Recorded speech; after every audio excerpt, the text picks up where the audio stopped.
And then I suppose Terry Butcher was another one who went back to the Jack Charlton. You see, football doesn't change much, it just has cycles. Butcher was a stopper, but then he had to learn to be a little bit more mobile because he was playing in the modern game where forwards had just changed that little bit. And he adapted very well for a big man. I mean, when you're over 6'2" and you're up against guys 5'8", yes, you can beat them in the air, but can you live with them on the ground?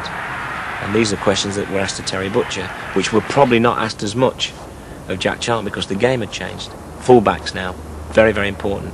You look at any fullback, whether it be Pat Rice, or Danny McGrain, all the players in my squad were comfortable in possession of a football. Now, that took them away from what I call the normal defender, who just got it and sort of thought, well, I've done my job now, I'll give it to you because you're better than me. Now, you give it to Kenny Sampson. When we played for England, Kenny could do all the things I could do.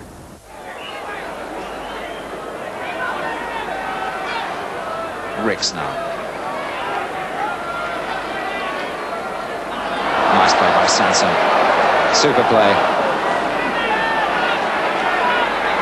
Batson again, running into a bit of trouble. Terry Orris in my squad because I think you need bite and you need a hard man, and that's what he was.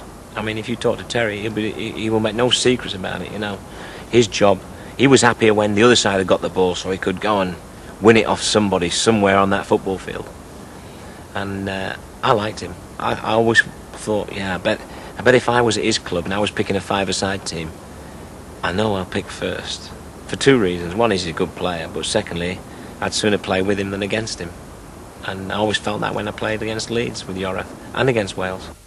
Gough is an excellent defender, I mean, but again, quite comfortable in possession of a football. Dovchik firing in the high one, Andy got him coming for it. Paul McStay was in there. It was off the line from Richard Gough. Well, what a terrific clearance by Richard Gough off the goal line. Andy Gorham could only punch the ball, McStay shot it in. Gough right on the line. So Durant with the free kick. And it's Gough for the opening goal! A splendid header by Richard Gough. The attention drawn to Mark Hateley, and Gough's run wasn't picked up by him. McLeish was a totally different type of defender. I mean, he just used to come and battle you. I played against him and you were in a battle. You knew if you were going to earn anything against him, you were going to have to earn it. He wasn't going to give you nothing. With Robertson, Mikhalichenko free on the left. Going away from Kane, good play by Mikhalichenko, there's Hateley.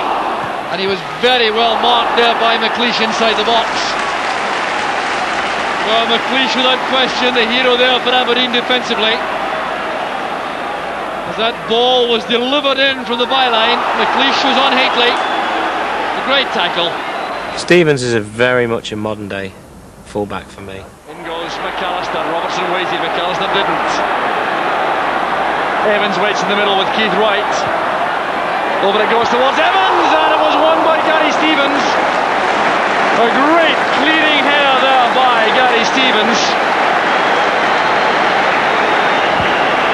There's Kevin McAllister taking a real part in the game. Lee Dixon, when I go and watch Arsenal, he's one of the few players that I really like watching. I think he's a master of his trade as a fullback. Very, very good, solid defender and a good user of the ball over distance. I mean, Ian Wright gets a lot of credit at Arsenal, and rightly so, but certainly Dixon gives him a lot of the ammunition by weighting balls up just at the right place, into the right area.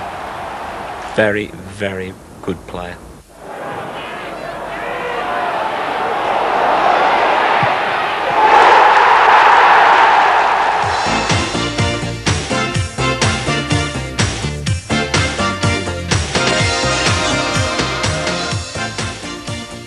Midfield players generally haven't changed that much. What's required of them is they're the engine room, but also they're the invention of most teams.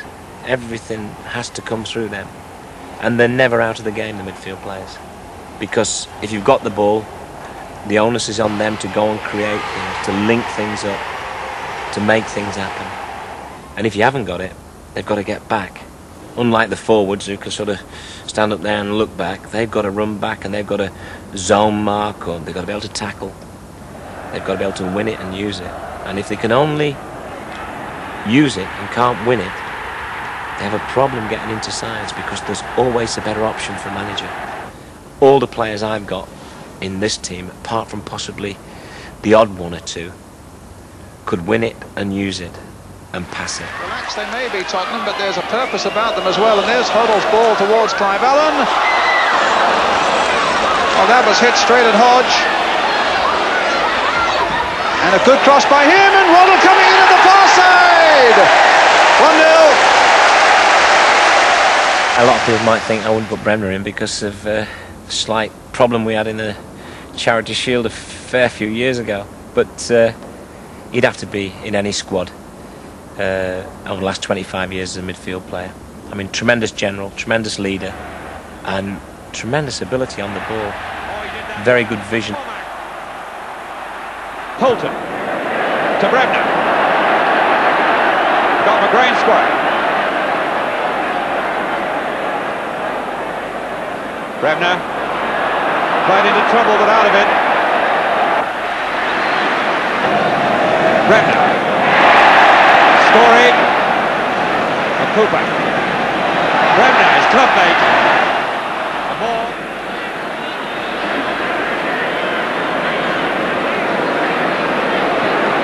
Dalglish. Billy Bremner complaining, but the whistle had gone. Souness was again a tremendous ball winner, but a little bit more than that, and that's why he gets in my squad. He just couldn't win the ball and then not do something with it. He had a good passing ability. A lot of people said he didn't have a lot of pace, but he used to score goals, he used to make goals, and he used to go past people. He'll surely have a crack, and gets it right. Dalglish.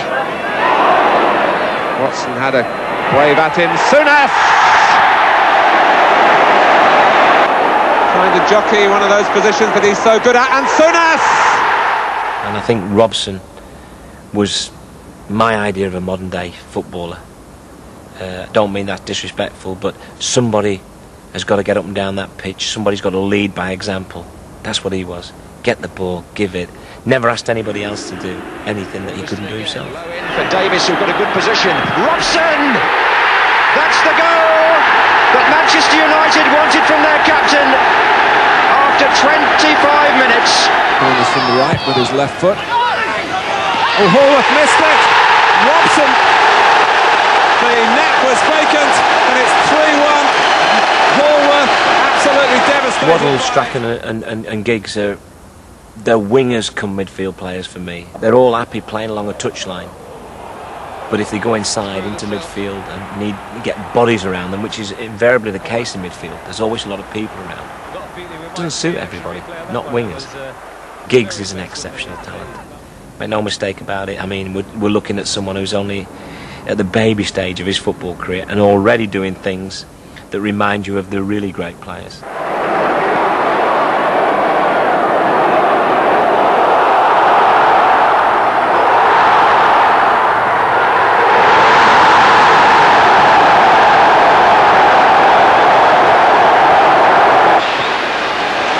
Giggs, found by Kanchelskis.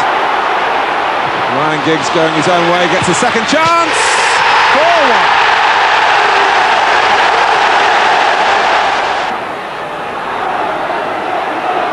Giggs, first run.